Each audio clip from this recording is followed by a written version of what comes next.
What's good, YouTube? DM Gaming here, guys. And today I have two major things that was missed in the Dragon Ball Z Kakarot trailer. And you don't want to miss this, guys. Before we get into all that, y'all know the routine. Follow me on these social media platforms. Also, guys, help me out on that road to 9K by clicking the subscribe button, turn on bell icon so you don't miss a single upload. We are the #1 source for Dragon Ball Z Kakarot discussion on the tube. Anyway. So the trailer for Dragon Ball Z Kakarot that was shown at E3, I went back and I was watching it because I went back and watched both trailers actually because there's things I know that they show in the trailers that you don't really pay attention to that much until you know more about the game, and then stuff in the trailer makes sense. So with that being said, two things that are major in my opinion. Number one is the Surge or Super Saiyan transformation. There was speculation, or people were saying that the surge meter would be used for transformations. And watching the trailer after we saw Surge in the gameplay and stuff like that, I don't believe that that's true. And I remember whenever I saw the trailer and I saw Goku doing this, and I am going to show actual video from the trailer after I go through this. So stay tuned for that so you can see what I'm talking about. In this part of the trailer, Goku is already a Super Saiyan, but he powers up. He gets a surge. I mean, that's what it is. And it's not a cutscene. It is a cutscene, but it's a gameplay cutscene. It's the same way that Goku does his surge whenever he's in his base form against Raditz and stuff like that. A different animation, but the same thing is going on. By the way, I freaking love this animation. Look at how his aura is just, oh man. Anyway, okay.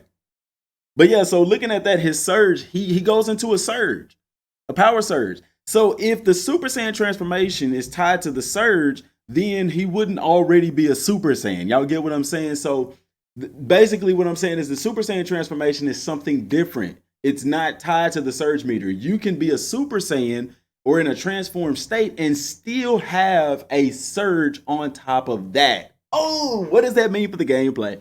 That means you're going to get a stack for being a Super Saiyan. A big power up for being a Super Saiyan. On top of that, you can do a surge on top of that. Man, but this is so realistic to the anime because even in the anime and in the manga, Goku and Vegeta, even the time they go Super Saiyan, we've seen it time and time again where they're a Super Saiyan and then they get this power up. They go into a surge is what it's called. They surge their power levels and they go right back at the opponent fighting them or doing a key blast or whatever the case may be. Guys, I'm stoked for this. I'm stoked for this. And I think that a lot of people missed this, didn't pay attention to it because people were talking and saying, looking at the surge meter saying, oh, well, that's the Super Saiyan is tied to that and things like that. This confirms that it's not. It's not tied to the surge meter. It is a separate transformation in and of itself. And it makes sense because the surge doesn't last that long, and it would be really a letdown if the Super Saiyan transformation only lasted for like a minute. That is not true to the anime, where the game is so much true to that. Also, a big one here, beam struggles. Yes. In the trailer, Frieza fires this massive attack. It's his death ball attack. And he's firing it at Goku. And this is not a cutscene, by the way. This is in game. It's an in-game cutscene. It's not one of the cinematic cutscenes. It's an in-game. It's a gameplay cutscene. Goku is charging his Kamehameha wave. Yes. This confirms to a degree that beam struggles are in the game. I don't know if it would be a beam struggle. I don't know if this is going to trigger a quick time event. But the fact that Frieza's firing a ki blast and Goku can fire one back to counter it or create a beam struggle or overcome it even, says that there's some level of beam struggling in this game. Now, we've seen it in the cinematic cutscenes in the first trailer when Goku was fighting Piccolo. Also, we saw one in this trailer even where him and Vegeta are doing it. Of course, we know that's true to the anime.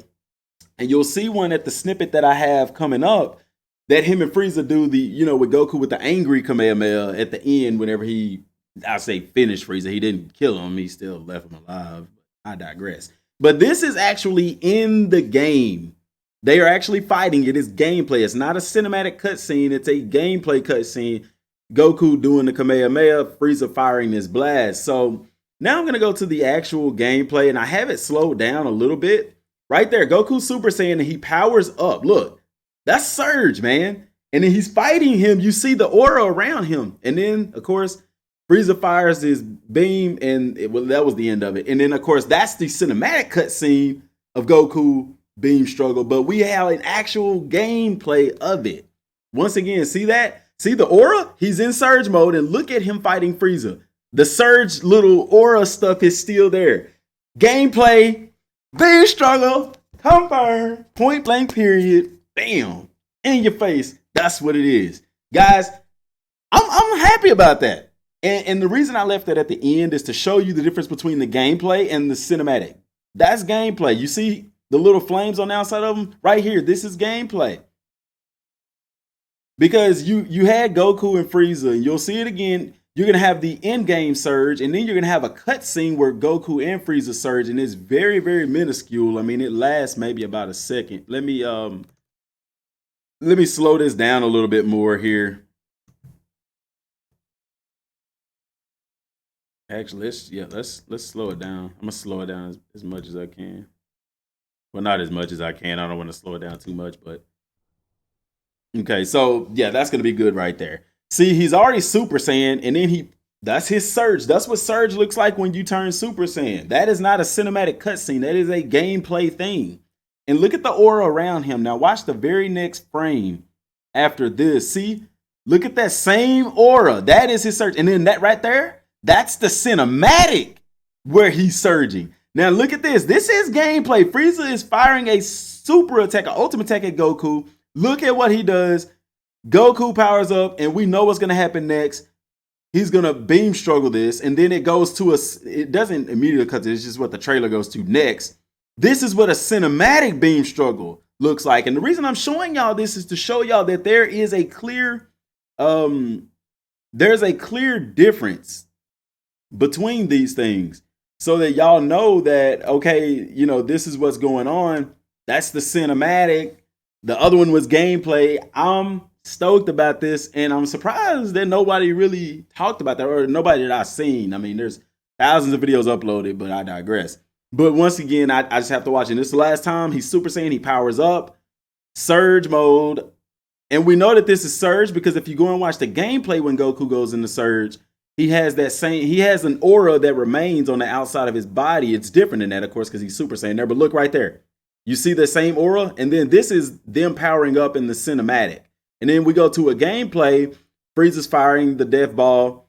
Goku, Kamehameha. And they don't show what happens next, but we could put 2 and 2 together. And then after that, it goes to the cutscene. Not that. It's not the same scene, because this is at the end of the fight right here when they do the angry Kamehameha. This right here is at the end because Frieza's cut in half. But that's showing you what a cinematic cutscene looks like. It's different than the gameplay, guys. So let me know what y'all think about that down in the comment section down below, man. And guys, I have a couple of things coming today. Later on today, I do have a collaboration that I did with DN Neo. That's going to be coming up. It's a lengthy discussion. It's about 30 minutes long, but you know, check it out here and there, bits and pieces if you're not going to watch it all the way through. That's going to be coming later on this evening. Also, I am doing a collaboration today with Huggable Hipster. I did a video with her a while back. Now, Huggable Hipster, she isn't a Dragon Ball fan. She's seen it, but she doesn't like it, and that's perfectly fine because she does love video games. She does like anime, just not a fan of Dragon Ball Z. The reason I'm doing a collaboration with her is to get her viewpoint. I'm going to have her look at the trailer, look at the gameplay for Dragon Ball Z Kakarot, and I want to hear her honest opinion from a gamer standpoint, because she does like RPG games. She does like JRPGs and stuff like that as well. So I want to hear what she thinks the game looks like. Like, is this a game that she would play from an RPG standpoint? And the reason why is because Bandai Namco is doing stuff to these games. Like, you don't see the old Dragon Ball games that you used to see, like Budokai and Tenkaichi, that style of game. They're branching out. Of course, Xenoverse probably could fit that mold, but I digress.